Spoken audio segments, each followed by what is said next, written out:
Hi, my name is Mercy. Welcome back to the channel. So today I'm going to have on this podcast, I'm going to have a conversation with my friend, Miss Deepanjali. Had her on the channel, I think twice. Yes, twice. And she's a good friend of mine, and she is having a retreat, which we're going to talk about towards the end of the video. At the beginning, we're talking more about just women and our self-worth and how it feels in these troubling times. I have been talking a lot about the stress that a few people are going through with their NGOs, job insecurities. And I hope that this conversation will be relevant for somebody. So, welcome. So, hi, Pooja.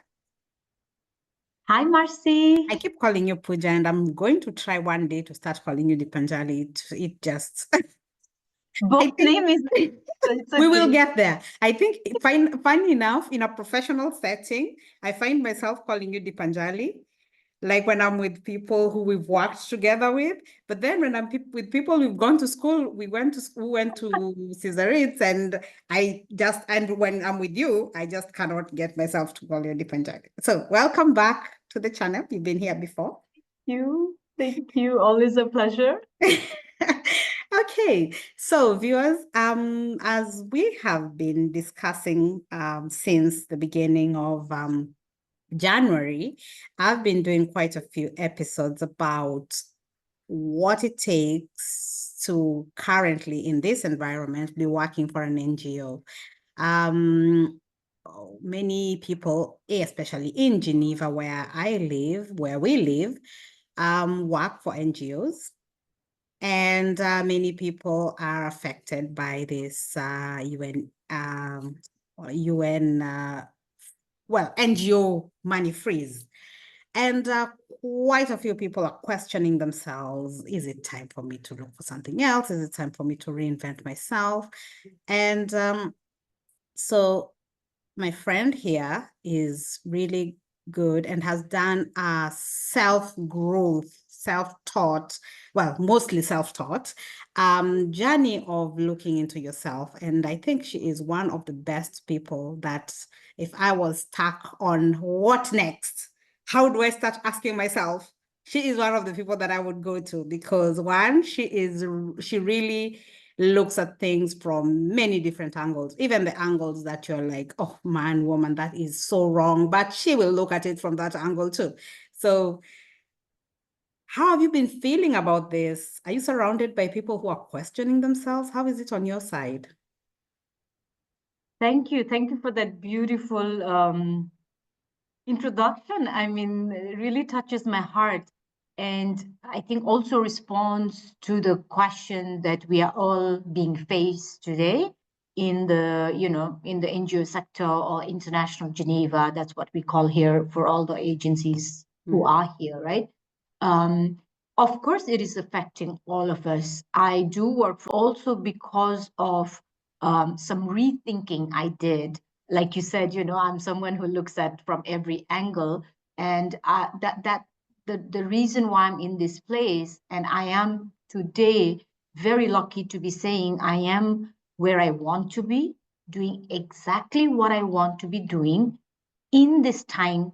I didn't expect the time to be this way, but life is so magical that I ended up being in this space, in this role, serving the people that I really want to serve. And it all started with me rethinking a little bit, where the hell am I going? What am I doing in my life? Now, if, of course, there are many ways we can look at this situation. And let me remind all of us that we all look at this situation from our own life experiences, right? So the way I will look at my life will be entirely different from where you look at your life, Marcy.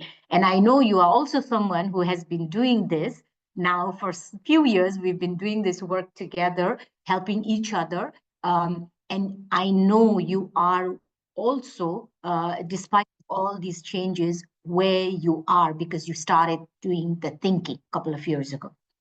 So what I'm trying to get to at with this sentence is wherever we are today, it can be an opportunity, it can be an opening to something where we want to be, we want to go, we want to, we have always imagined to be or always felt like, this is not enough, that's what I want to do. So just with that openness, may even though things look like, oh my God, that is it, the end of my career, end of my life, end of whatever that end could be, I'm inviting your listeners to even take a moment for a split second and just be in the space of possibility, okay?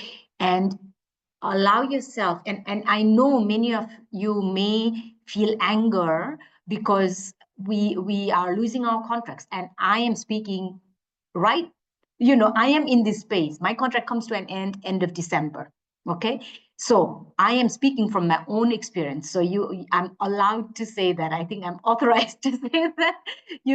I feel you, and with all my heart and with all my love and with all my empathy, and I feel the fear that we are all feeling. But for me, my perspective as a human being, we are being called to look at this from a deeper perspective, not just on the surface. Okay, my contract is coming to an end, I need to leave Geneva. Maybe for some people I need to figure out whatever that is, feel the fear and still take that spaces of possibilities. So that's what I would say. Really, we are feeling it, but we are also facing a situation where, in one hand, I think it feels okay because it's not just you or me in our small me, myself, and I life, but it's more about a whole, we are in Geneva, so it's the whole international organizations, it's whole NGO groups. We are a bigger group feeling this uh, collectively, right? So at least it sometimes gives me a sense that I'm not alone in this. I have so many other people, and we are going through this all together. And how can we learn from each other? How can we support each other? How can we uplift each other? Because it is a moment that's not easy, right? It is bringing a lot of anxiety, a lot of fear, a lot of uncertainties. But we all also know, Marcy, you are from Kenya, I'm from Nepal. Mm-hmm. We came from lots of spaces where there was no opportunity, there was no future. When we thought about it, I mean, look at us where we are today, despite of all the uncertainties. And I believe that when we start living life, sometimes when we are in our comfort zone, okay, we had this contract, we have been living in this life for so many years, we tend to forget where we came from. We tend to forget that, oh my God, maybe 10 years ago, in my case, 20 years ago, I was still a student, you know? And just because I've had a certainty for maybe 10 years, 15 years, I've started thinking that this is it. And that's a human psychology from what I have understood, right? Yeah. Like we start to get comfortable with what we have. So for Mm-hmm. me, all these challenges, these shifts, is a call for each one of us to really look at, have we become too comfortable in our life? Because being too comfortable in everything that we do, we start becoming complacent. We start becoming a bit not living the life that we want. We just do things because we are just cushy and couchy sometimes. So I just that, yeah, I do. But it's not easy, and I'm with all of you. And as we talk to talk into the conversations, I'm sure we'll come to some suggestions, some techniques, tools I have used in my own journey that I can share. Yeah. So the funny thing is I was talking to a few people because I'm doing the mentoring, and I'm also doing the mental health first aid. And so I have quite a few people who I'm helping at the moment. And it's becoming a lot of people because of the UN situation and all that. And one thing that I have noticed is so many people got very comfortable And I remember one of the ladies I was talking to, and she told me she has not, that when she joined her job, which was 19 years ago, that was the last time she looked at her CV. Mhm. She's not revamped it. She's not done anything to it, has never done anything. And the funny thing is, as somebody who applies for jobs for fun, I could not relate because I was like, really? If somebody asked you for your CV, you have your CV from 19 years ago. I found it so Mercy, strange. I am one of those person. Right. I've been working in the global TV. I mean, I got the job 18 years ago, Yeah. and then I got the next job, which was right after 1 year, and I haven't looked at my CV at all. Oh So my. one of the things I that I think, found it so strange, but I think that's really, it taught me that people are very different in their perspectives. Because for me, my CV, it's a living document. Maybe because I probably, unlike the rest of you people, I did not have a fixed job until I was 35. Actually, no, because my real fixed contract was when I was 40. So I did not really have, so I've always had to change.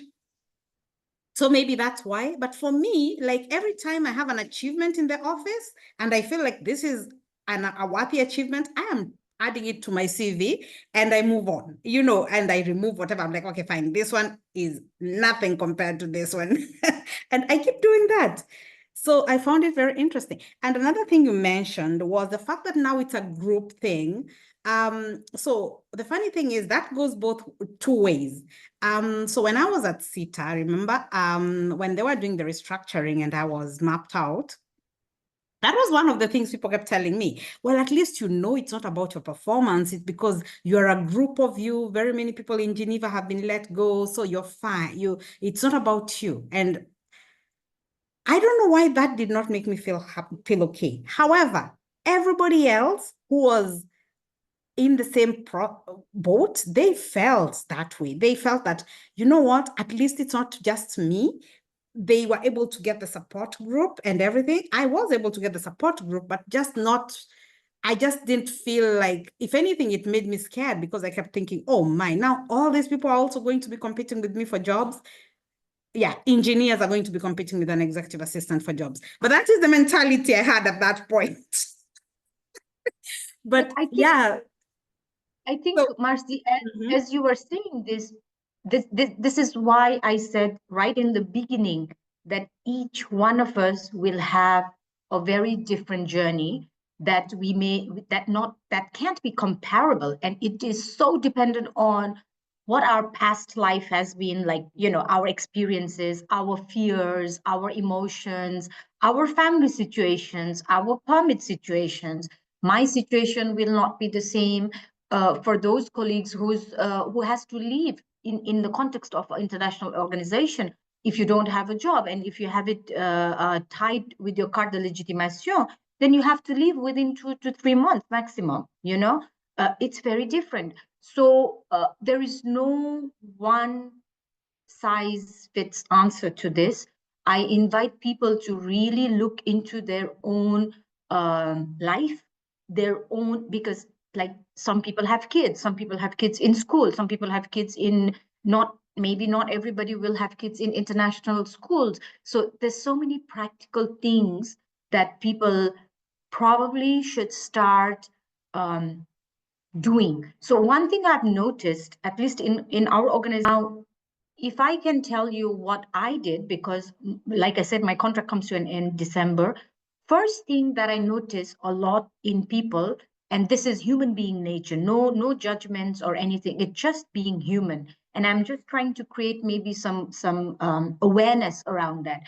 When we need job, okay, when we need work, we take whatever comes, right? So we don't have a choice. And I've been there, you've been there, all of us have been there. I mean, it doesn't mean that we have a fixed term contract, open-ended contract today. We forget the path we took earlier, and we forget how difficult it is, and it is becoming more difficult in terms of the job market, no matter what sector, I think. And sometimes just because we've been in these jobs for so long, we forget what it is like you were saying, you had to look for jobs quite frequently, so your CV was some people like me, we probably forgot what it is like to go through that path, and we've become maybe unkind to people, not understanding other people's path. So here, when we take jobs, and if it's a short-term contract, what happens naturally is, oh, I'm going to get the job, and maybe that job will turn into something permanent or long-term, right? Which is total human being. We need to pay bills, we need to have family, we need to pay for food, education. Absolutely okay. But I think it's our own thinking, mindset, when we start becoming frustrated when that doesn't turn out, that short-term job doesn't turn out to be a long-term job. Okay. And I think it is not fair for us as well with that mindset. It's not fair for the organization. It's not fair for the team, because come in, it hasn't even been 1 month. We are like, okay, now this, because our thinking is this needs to turn into the full time. So we start doing everything but the work. And I think that's where we have totally I mean, I don't know, that's my own thinking. That's how I see things, right? So when we do that, I have been on the receiving side, I have been on the other side of not having a job and trying to get that long term. I have been in a team where staffs has come, even when we were super clear about jobs and it's not going to change, we're going to do our best given every opportunity, and how that has affected the work and the teamwork, because people were not focusing on getting the work that they are getting paid for to do, but focusing on how to. So all of this to say, be mindful of that. If that's your case, just be very honest with yourself. I'm here to get not to do the job maybe in the front, because it gives you a bit of stress releases, and be okay. I'm getting this job just to get the next one. That's fine. The other thing to do is, I think, look at your finances, look at where you are right now, right? So if you think that your contract is not, we don't know, heightened anxiety happens when we are thinking about the future, and the future is uncertain. Anxiety is all mostly related to the future perspective. Okay, it's not the past perspective, it's a future. So if when we say I'm anxious, it's because we don't know what's going to happen next. We don't know where we are heading. We don't know what our resources are. We don't, so there's a lot of we don't know. But I challenge you to say, is that true? Right? Is that true? Because if you want to sit there thinking, oh, I don't know we know that jobs will be cut in this sector. We know organization will downsize, whether they say it in your organization or not. What is my responsibility, and what has helped me in this journey? And I think you can speak to that as well, Marcy. First of all, taking responsibility for our own lives, not depending on the organization, on the Geneva or wherever you are sitting. When I say taking responsibility for your own life, meaning 100% responsibility. So, okay, I have uncertainty. What do I need to be clear about? Because what happens is, when we are in uncertainty, the fight and the flight mood, right? So it passes all your analytical brain, all your conscious brain, all your, and then we became we freeze. So we feel like we can't do anything. I don't know where to go. I don't know where to start, So if you are feeling like that, sit with someone to go through things, because don't sit in that space for a long period of time, because we may be losing precious time. Whereas that precious time, we could be saying, okay, let me make a couple of points on what do I need to do. Do I have kids? Do I have finances in place? When I say finances, it's like, okay, what's going to happen if I don't have the job tomorrow? Go and talk to your bank. Go and talk to your payroll, salary, because sometimes we are, especially people who've been in jobs for a long time, like me, I don't know what my pension fund is works. I don't know how much money savings I have, maybe what else, the practical things. So I really invite people to look at what are the practical things that you can already start. It's a preparation, right? So that you are getting yourself out of that panic mode and really focusing on the things that you anyway have to do. And it's anyway good for you. It's like looking at your CV from time to time. And this is something I have learned in this process. I will do that because I realized that I didn't even have a CV. The one I had, I couldn't find it to apply for this position that I'm in. Like I am in this position for more than a year. Yeah. And I was like, shit, I don't even have a CV now. I can't find it. So I I think it's think good to do that regular. I think we were too much into comfort zone, and we just thought that this is what life was going to be like. okay, well, that's good. So we are going to talk a little bit about a retreat that you are organizing. But just before we talk about that, I just want to give one comment and say that I did a video, yes, about how people can be supportive to their friends who work in international Geneva, and just what you can do to support them. One of them is just listen, because so many people who, especially as we know, some people from countries which are not European will have to leave the country if their contracts come to an end. And it's not you're being given a year to leave, you're being given months.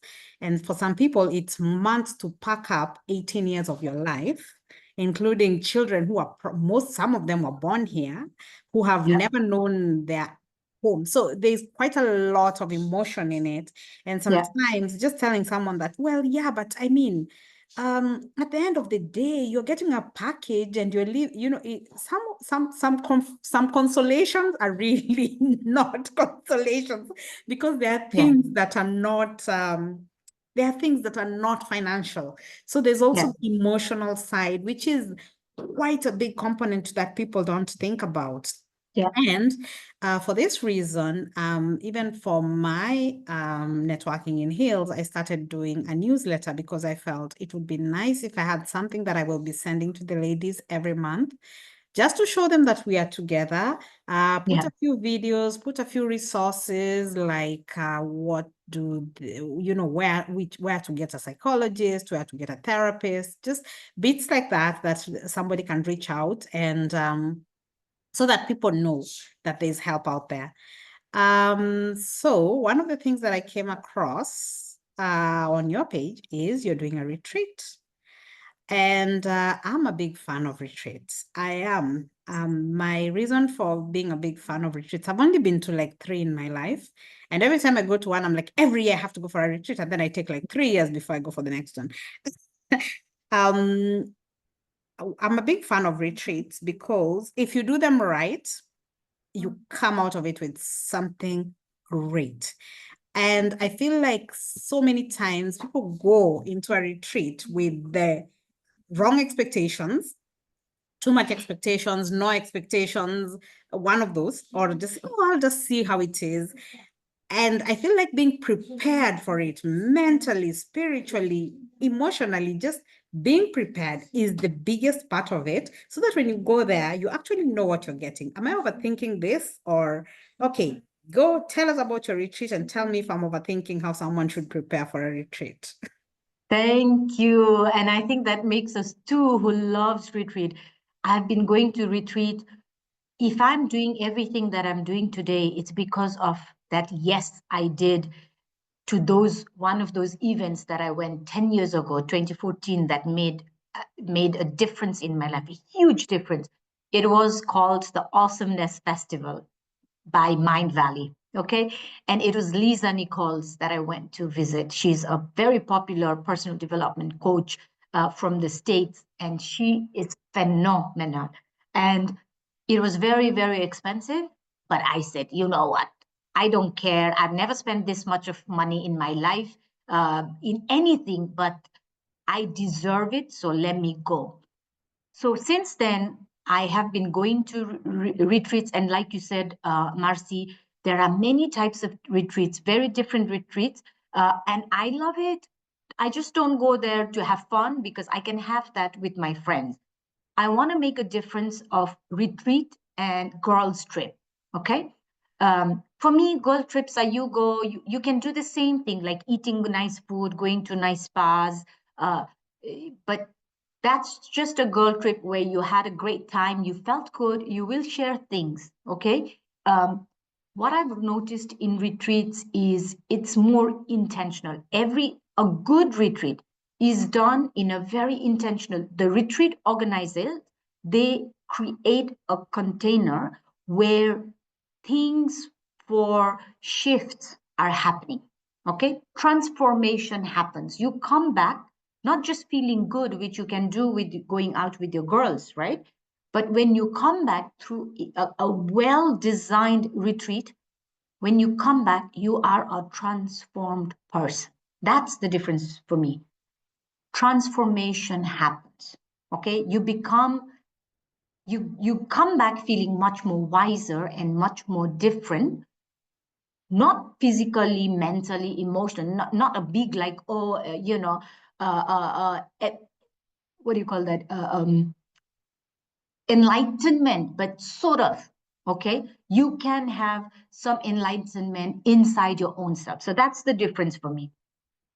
And the retreat that we are going to have was created out of this aha moment. I wish. So I'm also a big believer in manifesting, making things happen for yourself, despite of the challenges and despite of the uncertainties. Okay, guys, I speak from my own experience.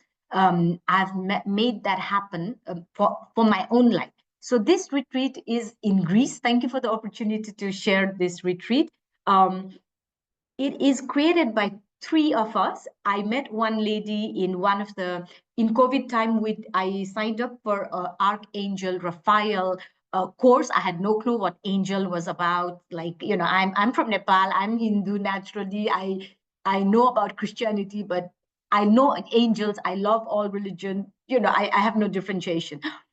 But in this course, out of hundreds of people, I connected with one person and we stayed in contact and we said, it'll be so great to create retreats together. So we talked about it and here you go. 1 year after, I mean, we become friends, but since we talked 1 year after, there are three of us. Again, there are many people creating retreats in Greece. So this retreat is in Greece, Crete, Chania. That's the airport if you want to come. There are two airports, Hernilikov, something like that. I cannot even pronounce.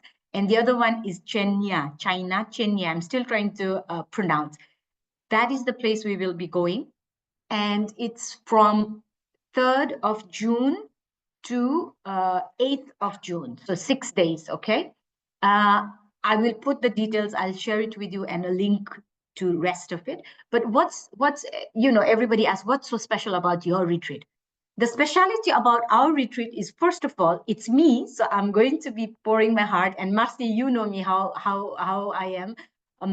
Transformation happens, not me speaking, it's people who come and talk to me, right? So things are happening there magically because I do a lot of work on myself. When I'm being with people, I'm not the one teaching anything. Your creativity, your wowness just comes naturally when we are together doing this work.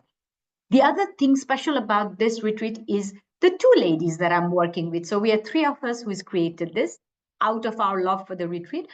One lady, Vasiliki, is a music composer, Cannes Festival award winner for her composition and music. So someone phenomenal in Athens. And she talks about sacred geometry, and she's going to be explaining us about the geometry. And Crete is a high vibe, high energy space, okay, where the energy is high, meaning like when you go to that place, it's like a sacred space, right? Sacred place where you are already uplifted. So as a human being, we don't have to do a lot of work. Half of the work is already done because of being in that space. And Maria, who is also a leading leading personality in Greece, where she's bringing not just spirituality but mindfulness, this movement in Greece. So she's coming from PwC, corporate world, quit her job, created the villa that we are going to be going. It's called Anasa, which means space to breathe. So the space that we have is all intentionally created. We have built this container for 1 year with lots of intention, and there's going to be lots of fun, but also, so the three of us are bringing our expertise. I will be talking about how to create your life. So if you are in doubt and feeling like, I don't know where to go, where to start, I invite you to this retreat, and I can guarantee you, I'll write it down, and I'll give you the money back if not, things don't work out for you. I'm that confident in the process, in myself as well, but in the process. And Marcy, you can speak to that. When we go to these retreats, Yes, I magic is happening. Magic really does happen. So unfortunately, we have to kind of wrap it up. But the truth is, I feel like many people would think that, oh, I don't want to invest in something at a time when I'm uncertain. And for me, I've always said, when you invest in yourself, that is not an investment lost. And so I am going to put the details, and people can reach out to you if they have questions, and they can reach out to me if they cannot directly reach out to you. And I have a special price for your group. Oh, great. So I talked to the ladies and I said, I'm going to do this. It just came out. We just talked about it. So we have created a special price for you for 2,500 euros. Don't faint. It is an amount, but it covers everything except, your flights and transportation there. Yes. But for the 6 days, most of the things are included and the details will be shared. So this is a special price. Our price was usually 2,800. So okay, thank you. So the 300, they can use it to book the flight. yes, thank you so much. So it was lovely as usual talking to you. I am glad that we are all out there helping people who are looking to cope with whatever they need to cope with. And I'm glad that we are still growing and we're still teaching ourselves and learning from each other. And it's always really good. Even personally, when we just talk, like this week we talked, and it was very fulfilling to just have a full conversation about, we were talking about parenting, which was quite interesting. It's nice when we do that. And I think that's another video we should do one day. We should do it, maybe probably 3 different people, and we talk about our biggest failures in parenting. Yes. That would be a cool that'll be fun. topic. I think that'll be fun. Yeah, good idea. We were just discussing our failures. We were not discussing our successes, because our successes are obvious with the results. It's just the what I should have done. All right. Thank you so much. And Marcy, thank you for being the beacon of light. And I admire you so much. You are such a powerhouse, doing so much for your community. And let me know how I can support your community, whether it's I'm also the first aid mental health certified person, NLP, lots of titles, but happy to support in that space as well if you need extra hands. Okay. Thank you. I do need extra hands. Okay. Yeah, we can talk about that. We'll talk about that. Bye. Thank you. Bye. Fun for 18 years, and I did not look at myself